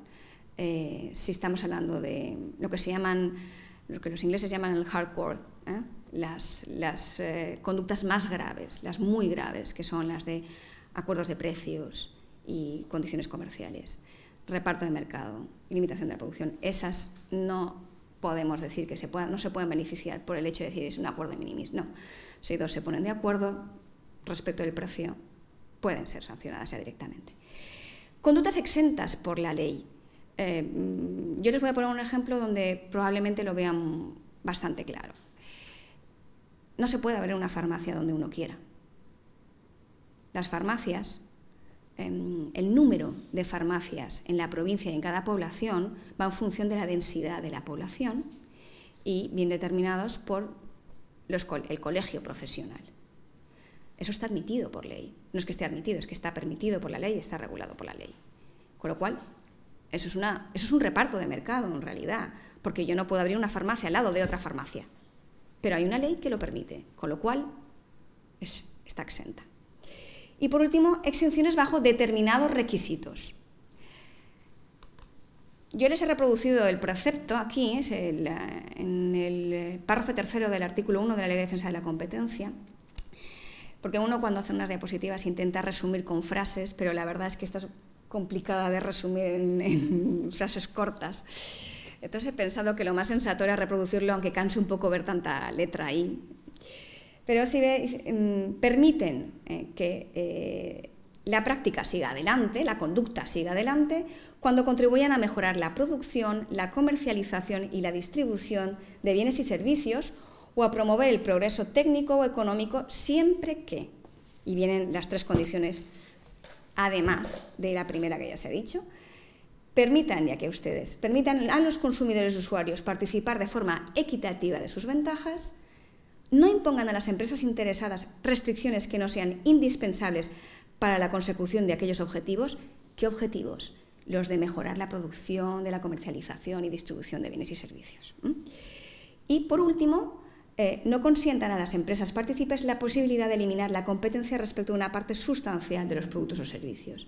Mira, casos de estos hay muchos, pero yo creo que les voy a poner uno que a lo mejor lo ven bastante clarito y muy reciente, que es el de el Día del Espectador, donde todos los cines ponen el precio, la entrada, al mismo precio. No sé si eran los 2,5 € o... que creo que resulta muy grato a los consumidores en general, y eso es un acuerdo de precios. Sin embargo, si miramos, cumple con todo ello. ¿Por qué? Porque lo que pretendía era mejorar la comercialización y la distribución de un determinado servicio y que promueve, pues, sobre todo, mejor dicho, que promueve el progreso económico de un determinado sector que, bueno, al menos se queja mucho de estar pasándolo bastante mal. Permite al consumidor participar de forma equitativa de sus ventajas, por supuesto, ustedes eso ya lo ven. Dice que, no impongan a las empresas restricciones que no sean indispensables. En realidad, parece que la única manera de realmente, o al menos así lo han justificado y ha venido siendo admitido, de reactivarlo. Esto es mandar, digamos, esta oferta común, porque es una uniformización en la oferta de un determinado servicio durante una determinada época, porque además la Comisión Nacional tuvieron reuniones y les dijo que esto solo puede ser durante un determinado momento para sacudir un poco, para agitar un poco el consumo de estos servicios y que no consientan pues que se elimine respecto de una parte sustancial de los productos o servicios contemplados. O sea, no puede ser durante toda la semana, hay aspectos puntuales y sí que parece que se ha cumplido y de hecho la Comisión Nacional lo ha permitido. Lo que sí que tienen que ver ustedes, y esto que es un caso bastante complicado, porque normalmente en acuerdos de precios se habla, como les decía inicialmente, son de los más graves y no se suelen, esto es muy muy difícil que puedan obtener una exención por la vía del artículo 1.3 de la Ley de Defensa de la Competencia. La segunda era el abuso de posición dominante. Primero tengan claro que la posición dominante no está prohibida. Si una empresa, si un empresario es muy diligente y es capaz de quedarse con todo el mercado, con una parte muy importante del mercado, gracias a su esfuerzo y a sus estrategias empresariales, pues su premio es el haber obtenido ese gran porcentaje de mercado. Y es que le está yendo bien. Eso no está prohibido. Pero lo que está prohibido es abusar de esa situación, de esa posición. Por ello, una empresa que está en posición dominante tiene, digamos, como un mayor nivel de responsabilidad en su conducta que el que no lo está. Porque a lo mejor algo que nos podrá resultar abusivo cuando tienes el 0,1% del mercado, eso no tiene relevancia. Pero cuando tienes el 90% del mercado, pues evidentemente eso sí tiene relevancia. Con lo cual a ti, si eres una empresa en posición dominante, se te exige más que al que no está en posición dominante. ¿Y cuándo se está en posición dominante? Bueno, aquí hay que estar en la definición, hay que definir el mercado, y para ello pues nos tenemos que asistir evidentemente de estudios económicos y estudios de mercado, estudios empresariales, o sea que vamos más allá de lo estrictamente jurídico, porque siempre el derecho de la competencia y el mundo económico van muy de la mano. Sí que hay que prestar una especial atención a las empresas que disfrutan de concesiones públicas, porque estas empresas en muchas ocasiones puede ser, no necesariamente tienen que estar en posición de dominio, pero a lo mejor sí que puede suponer un monopolio en algunas ocasiones, porque pueden estar compitiendo con otras, que es lo que quiero decir respecto a la primera afirmación que he hecho, pero bueno, sí que pueden tener un monopolio y entonces hay que estar muy atentas a ellas. Ejemplos, también tenemos varios, porque el artículo 2 de la Ley de Defensa de la Competencia realiza lo mismo, está prohibido abusar de la posición de dominio, y luego recoge una serie de ejemplos, tipifica una serie de supuestos, que tampoco es una lista cerrada, porque puede haber más situaciones. Pues imposición de precios abusivos, limitación de la producción que no esté justificada y que al final afecta a los consumidores, negativa injustificada a satisfacer demandas, aplicación de condiciones desiguales para prestaciones equivalentes. Bueno, aquí yo creo que les voy a mostrar un caso que ha ocurrido, que es cierto, donde una determinada empresa, bueno, no era una empresa propiamente, sino una asociación de empresas funerarias, obtuvo una concesión de un ayuntamiento para explotar los servicios del cementerio. Pero bueno, eso es una cosa, la explotación de los servicios del cementerio, y otra cosa es quién puede realizar pues todo el servicio funerario, que no tienen por qué ser ellas, evidentemente. Bueno, ¿qué hacía esta asociación? Pues en realidad trataba de manera discriminatoria a los familiares, vamos a decir clientes, queda aquí un poco feo, los familiares los familiares del fallecido eran tratados, pero si utilizaban una funeraria que no formaba parte, que no era de la asociación, que podía ser de un pueblo vecino, por ejemplo, a si era de la propia asociación. ¿De qué maneras? Pues de las maneras más extrañas, incluso diciéndoles que ustedes no pueden venir más que a este horario aquí para traer a su fenecido y proceder a la sepultura. Incluso determinadas cosas con tasas que manejaban. En fin, era un trato discriminatorio, evidentemente, y ahí el consumidor, que eran los familiares del fallecido, eran los primeros afectados. Y ellos estaban en una posición de dominio porque, evidentemente, ellos controlaban la gestión del cementerio. Y no había nadie en competencia respecto a eso. Prestaciones vinculadas, lo que los americanos han venido llamando los tying agreements, que son obligaciones de aceptar prestaciones que son suplementarias o accesorias, pero que no guardan relación con el objeto del contrato.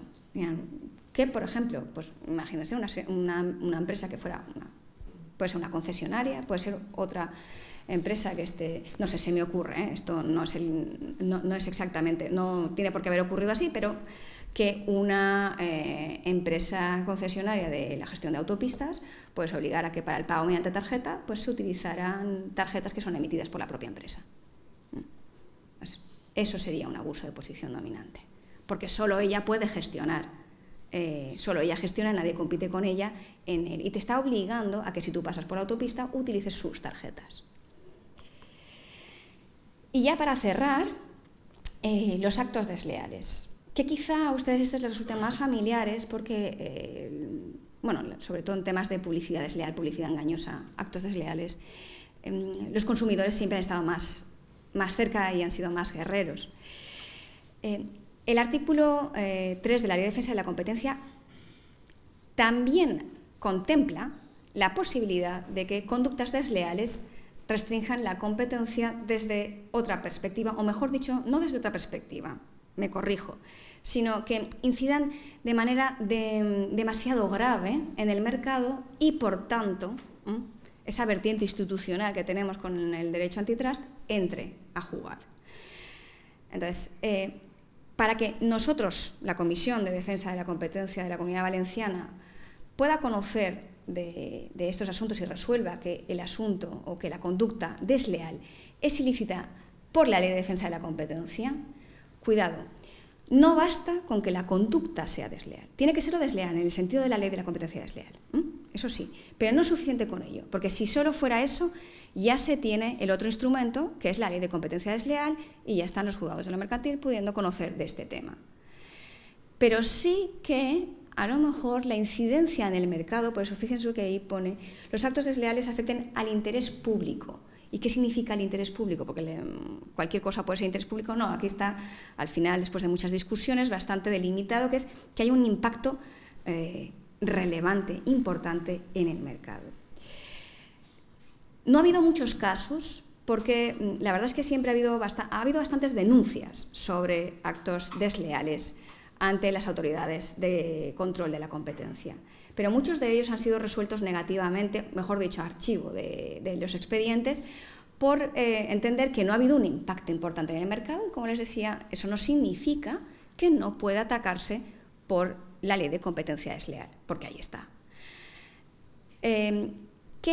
Entonces, ¿en qué casos ha habido? Pues lo más curioso, en realidad, es que igual aquí es donde las autoridades autonómicas pueden tener más campo de actuación, y es los mercados comarcales, porque el impacto es mayor. Cuando son conductas muy a nivel más nacional, pues se ha diluido mucho. Sin embargo, sí que ha habido algunos casos de mercados comarcales, y les pongo un ejemplo, más bien un mercado provincial.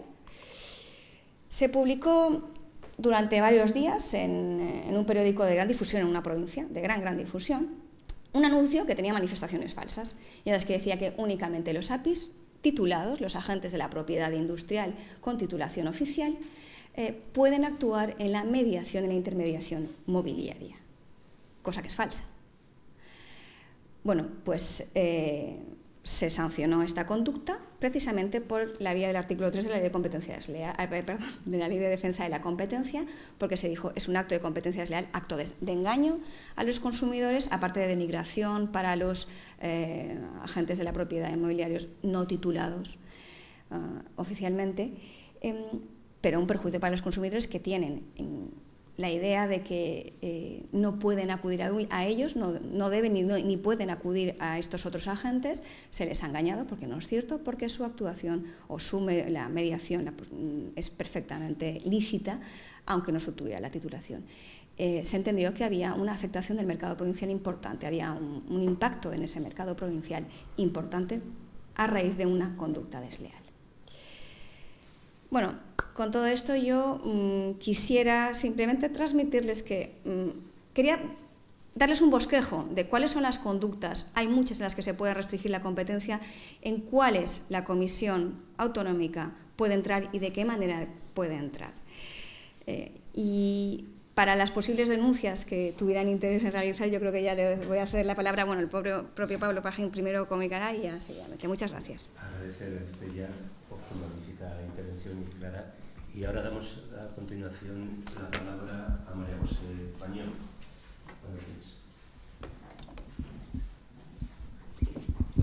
Bien, muchísimas gracias, Pablo. Muchísimas gracias, Pablo, por la invitación, por la organización de las jornadas. Creo que es un gran impulso a la promoción de la competencia.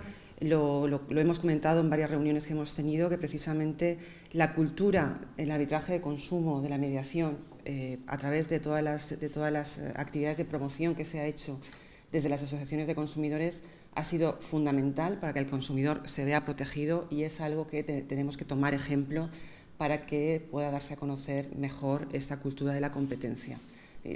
Sirva como ejemplo, me resultó muy curioso, un familiar el otro día llamó por teléfono a un operador de telefonía móvil y pidiéndole la mejora de las tarifas, y lo contesta el operador: esto no es posible, usted no sabe que en España tenemos una ley de competencia perfecta que nos obliga a ofrecer unos mismos precios a todos los operadores de telefonía. Bien, es uno de los ejemplos por lo que desconocemos como propio agente comercial, el operador que estaba atendiendo a este familiar, pues que efectivamente hay una libertad de precios.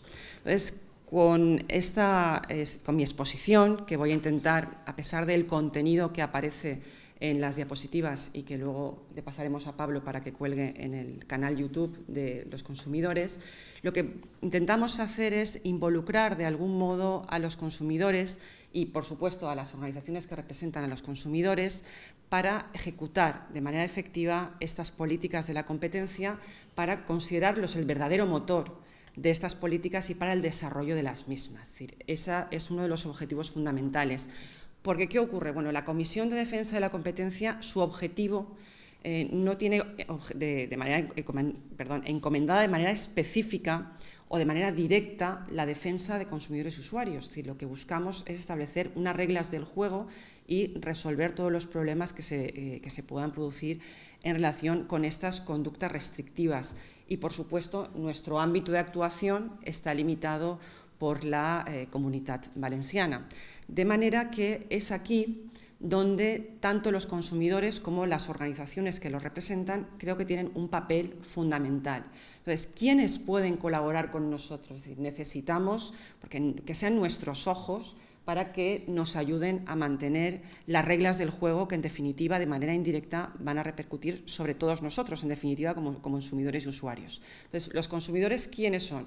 Bueno, pues los testigos directos, los potenciales perjudicados por estos cárteles, por estas conductas restrictivas de las que ha hablado Estela, la vocal Estela Soler-Nou, y pueden, de algún modo, llevar el seguimiento de todos esos productos, de los servicios y detectar esa identidad de esos sujetos que están promoviendo esas prácticas restrictivas. Las organizaciones de consumidores, lo mismo, las consideramos son nuestras legítimas representantes y pueden también igualmente facilitar a las autoridades autonómicas pues, información relacionada con esas conductas anticompetitivas. De manera que siempre consideramos lo mismo, consumidores bien informados. Bueno, pues los consumidores bien informados están pudiendo iniciar demandas, reclamaciones por el sistema arbitral de consumo, y está funcionando muy bien. Y del mismo modo los consumidores son nuestros testigos directos que, bien formados, bien conociendo exactamente cuáles son sus derechos, también aumentan las posibilidades para detectar las posibles prácticas anticompetitivas. Entonces, ¿cómo iniciamos el procedimiento?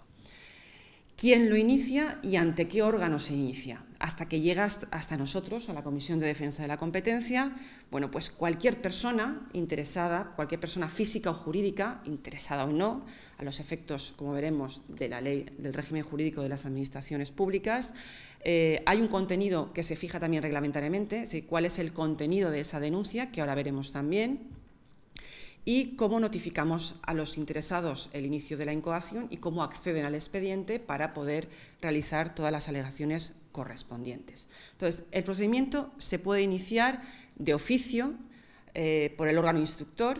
El órgano instructor, en nuestro caso, después de algunas reformas últimas que hemos tenido, es el Servicio de Gestión Administrativa y Defensa de la Competencia, dentro de la Consejería de Economía, y puede ser de oficio, como decía, por el órgano instructor, bien a iniciativa propia del propio servicio, de personas interesadas, o bien de la propia Comisión de Defensa de la Competencia, porque también podamos en un momento determinado detectar anuncios, conductas o resultar afectados por alguna conducta en este sentido. Bien. Datos de contacto están disponibles, hemos cambiado a la ciudad administrativa, acá están Tobeñas. Tenemos un correo electrónico al cual se pueden dirigir o bien a través de cualquier registro PROP de la Generalitat Valenciana, de manera que puede presentarse toda la documentación también a través de estos registros administrativos. Si detectamos alguna de las conductas que Estela Soler-Nou nos ha indicado, ¿qué hacemos? Bueno, pues acudir al Servicio de Gestión Administrativa y Defensa de la Competencia, quien podrá desarrollar una investigación reservada, confidencial, incluso una investigación domiciliaria de las empresas implicadas. La finalidad, por supuesto, es determinar si efectivamente concurren circunstancias de las prohibiciones de las conductas anticompetitivas y si se observan que existen conductas que pueden afectar las reglas del juego, las reglas del mercado, pues en ese momento ya se elabora una propuesta del servicio de investigación, de este servicio de gestión administrativa, para acordar bien la incoación o la no incoación de procedimientos sancionatorios. Entonces, ¿cómo podemos, como usuarios, colaborar con la Comisión de Defensa de la Competencia? Evidentemente, podemos colaborar dando a conocer o a través de la formulación de una denuncia, identificándonos como denunciante, identificando al denunciado. Hemos de explicar claramente cuáles son los hechos constitutivos o que consideramos que pueden ser restrictivos de la competencia, pero es importante saber qué tipo de conductas son, sobre todo para identificar contra qué sujeto nos dirigimos. Porque nos hemos encontrado en algún asunto dentro de la comisión que, como ha sido mal formulada la denuncia porque no se ha denunciado a la persona en cuestión, hemos tenido que archivar el procedimiento, que queda abierta en las vías judiciales correspondientes, pero ese supuesto concreto no hemos podido iniciarlo por falta de identificación del sujeto que efectivamente estaba desarrollando esa práctica anticompetitiva. Entonces, las pruebas son fundamentales, del mismo modo que es fundamental la identificación perfecta de los sujetos que están alterando las reglas. Y, bueno, pues en su caso, la justificación de los intereses legítimos con que se cuenta para poder ser considerado interesado en el eventual expediente sancionador que he incorporado al Power, creo que por deformación profesional como profesora universitaria, que siempre me gusta incorporar toda la información para que esté a disposición de los usuarios de este esquema. ¿Cómo se instruye este expediente sancionador? Bueno, pues se realizan una serie de actuaciones, una serie de actos que son necesarios, evidentemente, para esclarecer las conductas, esos hechos que se han producido y determinar las posibles responsabilidades. La empresa, la asociación que inicie este proceso, que invoque el amparo de lo dispuesto en el apartado 3 del artículo 1, debe probar, es decir, lo importante siempre es identificar y probar. No me vale una simple comunicación porque suele ser más costoso, podría ralentizarse muchísimo el proceso. Entonces, cuantas más pruebas adjuntemos a la denuncia, con mayor rapidez y mayor agilidad procederemos a la resolución del problema. Una vez ya el expediente, la instrucción se formaliza, se elabora el expediente, habrá una propuesta de resolución que se notifica a los interesados para que en un plazo prudencial de 15 días puedan formular las alegaciones correspondientes y en ese instante, en ese preciso instante procesal, es cuando se nos remite a la Comisión de Defensa de la Competencia con la propuesta de resolución y con las alegaciones realizadas. En ocasiones faltan datos, en la mayor parte de las ocasiones faltan datos a la hora de instruir el expediente. Entonces, desde el servicio de instrucción, desde el servicio de gestión administrativa, se ofrece un previo requerimiento, un plazo de 10 días para la subsanación. En caso contrario, si es esencial, se le tendrá por desistido y, en todo caso, el desistimiento del denunciante no impide al servicio de gestión administrativa y defensa de la competencia realizar de oficio todas las actuaciones que considere necesarias para continuar con el procedimiento. Es una de las facultades que tenemos, de manera que la eliminación de la denuncia o el desistimiento no implica que no continuemos con este procedimiento sancionador. El acuerdo de no iniciar el procedimiento sancionador sí que además también deberá comunicarse al denunciando y habrá que indicarse expresamente los motivos.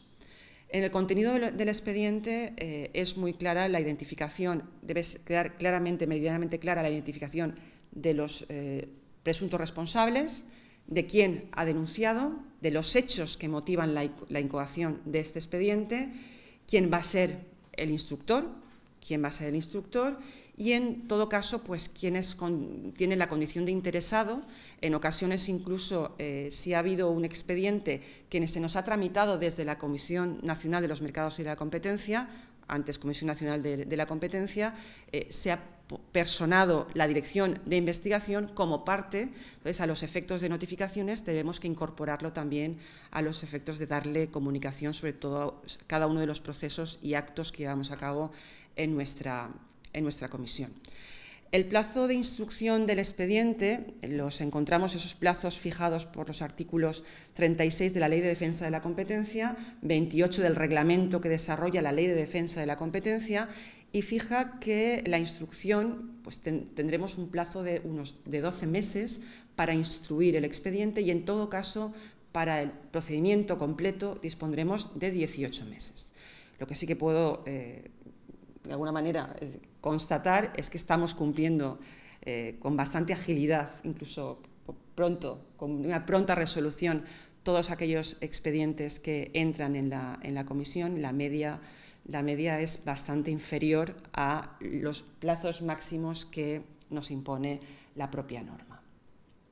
Algunas cuestiones en relación con la tramitación, pues que me parece que creo que es interesante que se conozca. Bueno, podemos disponer la acumulación de expedientes si hay una conexión directa entre varios supuestos que se están llevando a cabo por el propio servicio de instrucción. O incluso se puede proponer por parte del órgano instructor la separación de asuntos si consideramos que hay varios temas con incluso sujetos distintos. Y podemos incluso ampliar el acuerdo de incoación cuando en el procedimiento de instrucción se aprecie que podían haber otros presuntos responsables. Es decir, el procedimiento es flexible siempre que notifiquemos convenientemente a cada una de las partes y tramitemos todas estas notificaciones conforme a lo establecido en la propia ley. Incluso, ¿cuáles son las facultades que tiene el Servicio de Gestión Administrativa? Bueno, pues incorporar a nuestro expediente información que ya obraba en otro expediente si consideramos que puede ser esencial para la resolución y la detección de estas conductas. El acuerdo de incorporación, por supuesto, se notifica a los interesados. Como digo, siempre hay que notificar y dar audiencia a todas las partes, a los terceros que hubieran remitido la información objeto de incorporación, y se les concede un plazo aquí más reducido de 5 días para que aleguen lo que estimen conveniente en defensa de los intereses correspondientes. ¿Podremos acceder al contenido del expediente como interesado en el procedimiento? Por supuesto, podemos acceder, a excepción, evidentemente, de los secretos comerciales, de otros interesados o de terceros, y de cualquier otro tipo de información confidencial que se tratará de manera reservada respecto del resto del expediente, de manera que serán datos que podremos separar porque no afectan de manera relevante a la eficacia del funcionamiento para detección de esas conductas anticompetitivas que se han producido en el mercado. El instructor deberá realizar todo tipo de operaciones y podrá también ordenar la práctica de las pruebas que considere necesarias esenciales para el desarrollo adecuado del procedimiento. De manera que si este servicio responde y resuelve sobre esta práctica de manera favorable o de manera contraria a la realización de la misma, no cabe, mejor dicho, la denegación de la práctica de esas pruebas, no cabrá contra esa denegación de la práctica de prueba, no cabe recurso alguno. Evidentemente, esa denegación deberá estar suficientemente motivada. Tenemos toda la documentación y ya nos encontramos con un pliego de concreción de hechos donde aparece absolutamente toda la información, desde el procedimiento con todas las notificaciones, requerimientos, ampliaciones de pruebas, ampliaciones de información. Se recibe se elabora por parte del servicio del órgano de instrucción, se notifica a todos los interesados que tendrán 15 días para responder. Son plazos cortos para que propongan y contesten todas las pruebas que consideren pertinentes. Si se detecta que falta algún tipo de información, se puede incluso ampliar algunos días para que nos entreguen dicha información. Cuando se reciben las alegaciones y se practican las pruebas, el Servicio de Gestión Administrativa cierra esa fase de instrucción, se nos remite con la propuesta de resolución a la Comisión de Defensa de la Competencia y en ese pliego de concreción de hechos, con esa notificación, se nos indicará si hay una propuesta de sanción o hay una propuesta de archivo o hay una propuesta de medidas complementarias o si ha habido un acercamiento, como veremos luego, una terminación convencional y lo recogemos desde la comisión, revisamos el contenido de este pliego de concreción de hecho con nuestros argumentos, algunos los traemos porque consideramos que son correctos, otros los formulamos nosotros y con eso ya hacemos la proposición correspondiente. Entonces, en la propuesta de resolución puede ser de 3 tipos, de archivo, de sanción y de terminación convencional. En algunos casos, como apuntaba la profesora Esther Soler-Nou, hemos tenido que archivar y en algunos casos no hemos podido seguir con las actuaciones porque precisamente han identificado mal a los sujetos infractores o presuntamente responsables de la infracción. Entonces, no tenemos más opciones que archivar esta denuncia. Entonces, ¿qué es lo que podemos hacer ante estas situaciones? Bueno, además de otras propuestas que se pueden formular desde el propio órgano de instrucción y desde la propia comisión, bueno, pues podemos proponer cesar la cesación de conductas prohibidas, podemos proponer imponer condiciones u obligaciones, podemos ordenar la remoción de determinados efectos que se estén produciendo en el ámbito de estas prácticas prohibidas, se pueden imponer multas, o podemos desarrollar también, como hacemos, resolver sobre expedientes de vigilancia.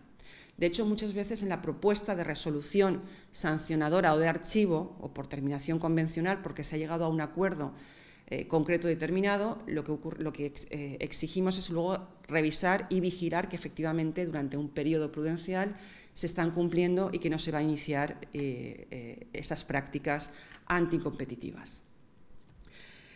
Ejemplos de otras obligaciones adicionales, pues por ejemplo el supuesto que comentaban mis compañeros anteriormente, la sanción que impusimos a la Asociación de Diseñadores Gráficos de la Comunidad Valenciana, que, como decía el presidente, recibimos la nota de que existía y se nos, a través de ese ejercicio de coordinación entre las comunidades autónomas, a través de la denuncia, que el supuesto que se produjo en Asturias, que utilizaban el manual del valor del diseño de la Comunidad Valenciana, se trajo vía Comisión Nacional de la Competencia y se nos asignó como órgano competente a la Comisión de Defensa de la Competencia de la Comunitat.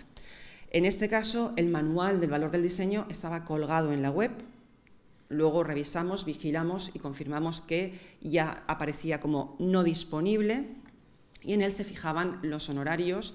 Era un acto continuado en el tiempo, llevaba bastantes años produciéndose. De hecho, había habido 3 ediciones en este caso y evidentemente les obligamos a eliminar, que destruyeran este manual y que hubiera cualquier referencia a los honorarios, incluso en las propias páginas web. Lo mismo hemos hecho en otras resoluciones, como el caso de colegios profesionales, de la Asociación de Agentes de la Propiedad Inmobiliaria, que establecían una serie de restricciones que incluso aparecían en la propia página web y se les obligó a que removieran todas aquellas restricciones que limitaban el acceso de colegiados que no pertenecían a la provincia a los listados correspondientes. Bien, ese es el procedimiento, pero yo no quiero dejar pasar mi exposición, que intento que de alguna manera anime a que ante la detección de alguna práctica anticompetitiva que se nos comunique a la comisión. Tenemos un procedimiento que es relativamente novedoso por la ley de defensa, incorporado en la Ley de Defensa de la Competencia, que es el procedimiento de clemencia. Entonces, lo que me gustaría era identificar de algún modo en qué consiste, cuál es la función, junto a la función en la que confiamos, que es la posición de los consumidores dentro del mercado, a qué supuesto se aplica este procedimiento de clemencia y cuáles son las consecuencias. ¿En qué consiste este programa de clemencia? Está recogido en la Ley de Defensa de la Competencia, en los artículos 65 y 66, y consiste en la posibilidad de beneficiarse de una exención del pago de la multa o en la reducción de la multa si se ha participado en un cártel. Estamos hablando evidentemente de sujetos implicados en las conductas anticompetitivas y son los primeros que denuncian la existencia y además deben aportar pruebas sustantivas para la investigación. Es decir, por eso el ejemplo o la fotografía, la imagen que incorporaba de la comunicación confidencial de haber participado en unas prácticas anticompetitivas. Es una herramienta que también nos permite detectar infracciones, evidentemente, infracciones a la normativa en materia de la competencia, y se aplica a acuerdos secretos entre dos o más competidores, y la norma habla de secretos cuyo objeto sea la fijación de precios, de cuotas de producción, de venta, de reparto de mercados, incluidas las pujas fraudulentas o incluso restricción de importaciones o de exportación, es decir, cualquier supuesto de cártel de las conductas de las que ya nos ha hablado la profesora Soler-Nou. La comisión, en ese caso, la Comisión de Defensa de la Comunitat Valenciana, si se cumplen determinadas condiciones, puede eximir del pago de la multa, pero se deben dar una serie de circunstancias, como la cooperación plena, continua, diligente, que sea la primera en denunciar ese agente económico, sea el primero en denunciar la existencia, esas pruebas sustantivas de la investigación, que cese en la conducta infractora, que no se hayan destruido documentos vinculados para poder solicitar esa exención, ni haber revelado directa o indirectamente a terceros la intención de presentar esta solicitud, es decir, que no se haya iniciado otro tipo de procedimiento, y que tampoco hayan sido los instigadores del resto de miembros del acuerdo prohibido, es decir, hay bastantes elementos y condiciones para conseguir que o bien se les exima de la multa o bien se les reduzca parcialmente esta multa.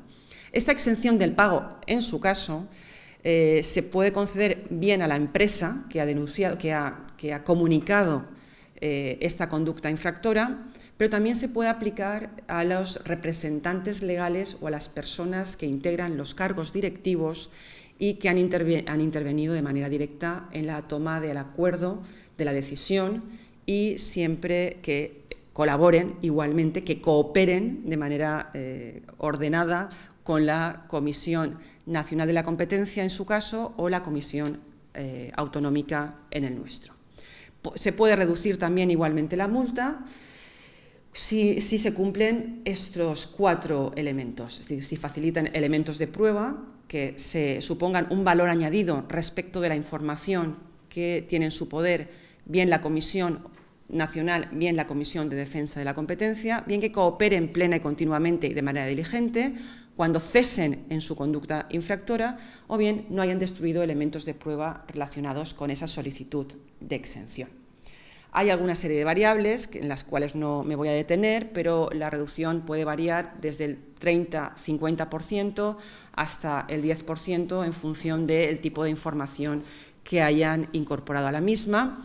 Y algo importante, ya para ir finalizando con mi exposición. Las infracciones muy graves prescriben a los 4 años, las graves prescriben a los 2 años y las leves al año. Sobre todo interesa los efectos de iniciar un procedimiento y de proceder a denunciar. Es decir, cuanta más prontitud, a la mayor brevedad posible, después de conocer una conducta anticompetitiva, será importante iniciar este tipo de procesos. Eso sí, la prescripción, como siempre, se interrumpirá por cualquier acto de la Administración con conocimiento formal del interesado que tienda al cumplimiento de la ley y por los actos realizados por los interesados a los efectos de asegurar o cumplimentar todas las resoluciones correspondientes. Y nada más, ahora sí que ya, intentando ajustarme los tiempos, quedamos a vuestra disposición.